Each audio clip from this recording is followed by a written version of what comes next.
আর এইদিকে লবকুশজি ভাই কি কার্য করলেন, এই বনের মধ্যে বিবাহ এই মায়ের নাম স্মরণ করিতে লাগলেন। ওরে মামা বইলে দুয় গো ভাই, ও ডাকিতে লাগিল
বন্ধন আছে।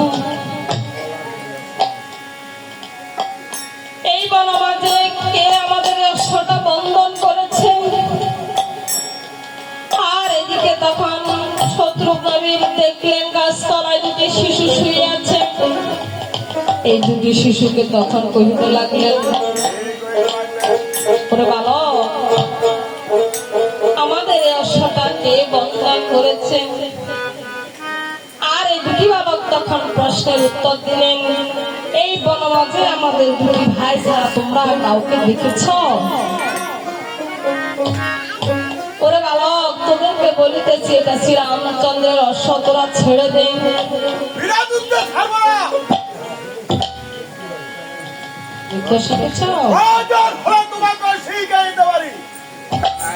এই বেটা বলছে প্রয়োজন হলে আমাকেও শিখাইতে পারে। হে পাত্র মিত্রগণ, রণবাদ্যা বাজাও এখন, এই দুটি বালকের যুদ্ধের সাজ মিটিয়ে দেব এখন। ও বাবা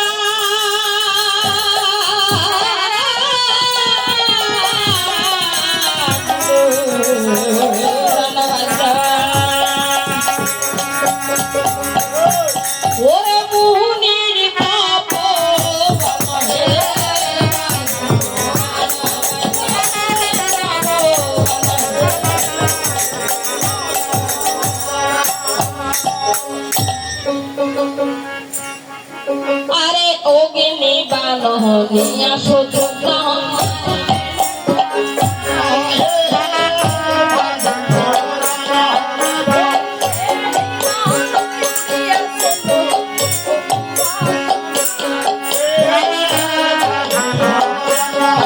আরে সেই বারে আকাশেতে আগুনি জ্বলতে লাগল।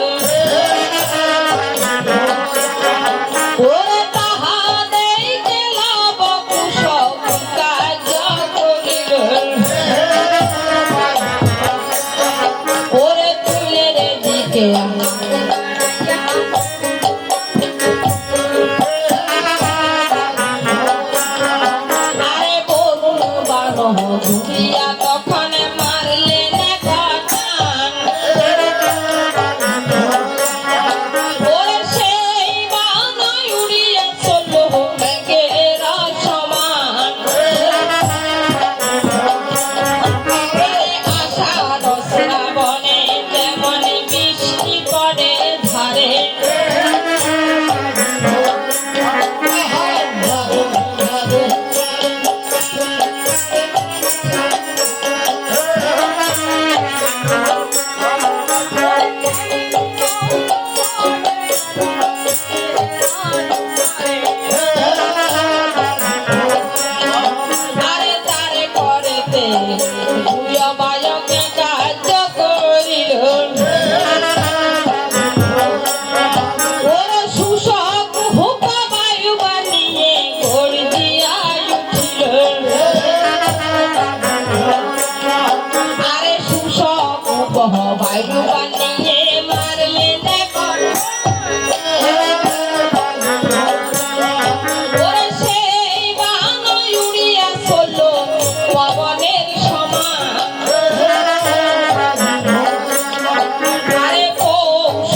এই যে দুধ গিয়েছি রামচন্দ্রের সবাই উপনীত হলেন।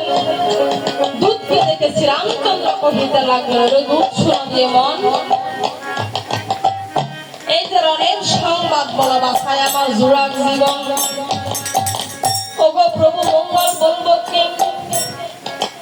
এই যে শত্রুঘ্ন বীর তিনটা দিক ভ্রমণ করে এসে এই দক্ষিণ দেশে গিয়ে দুগ্ধ পোষ্য দুটি বালকের হাতে এই যে নিধন হইয়াছে, এই কথা শ্রীরামচন্দ্র যখনই শুনলেন, ভাই ভাই বলে শ্রীরামচন্দ্র তখন কাঁদিতে লাগলেন। এই শ্রীরামচন্দ্রের কান্না দেখে তখন এই যে বশিষ্ঠ মুনি কহিতে লাগলো, হে শ্রীরামচন্দ্র, তুমি যদি ভাই ভাই বলে করহ ক্রন্দন, তোমার দেহ থেকে এই যে ব্রহ্মপদের পাপ কিছুতে না হবে বিমোচন। তোমার এক ভাই মারা গেলে কি হবে? তোমার আরো দুই ভাই আছে, সেই দুই ভাই হলো ভরত এবং লক্ষণ। আর এদিকে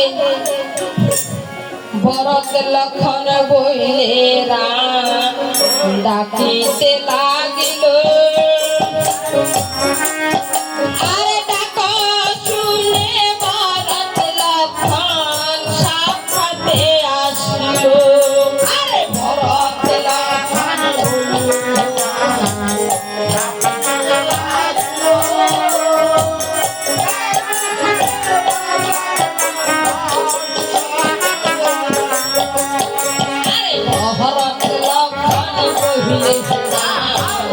ডাকিতে লাগিল, ডাক শুনে ভরত লক্ষণ সাক্ষাতে আসলো।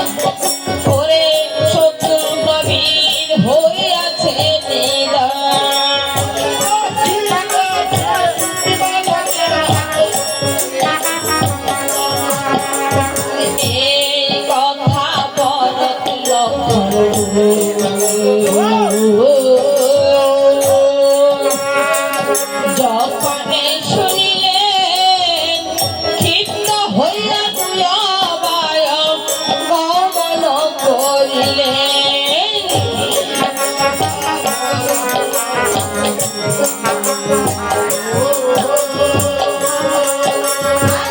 যখনে শুনিল ক্ষিপ্ত হইয়া দুই ভাই গমন করিল, আরে ভরত লক্ষণ দুই ভাই গমন করিল।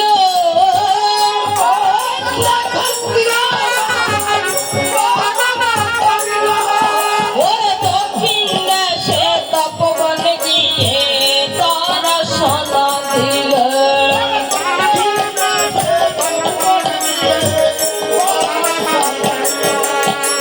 আর এইদিকে ভরত লক্ষণ যখন এই যে তপবনে গিয়ে উপনীত হলেন, আর এদিকে লক্ষণ ঠাকুর এই তপবনে গিয়ে তার পূর্ব কথা মনে পড়ে গেল।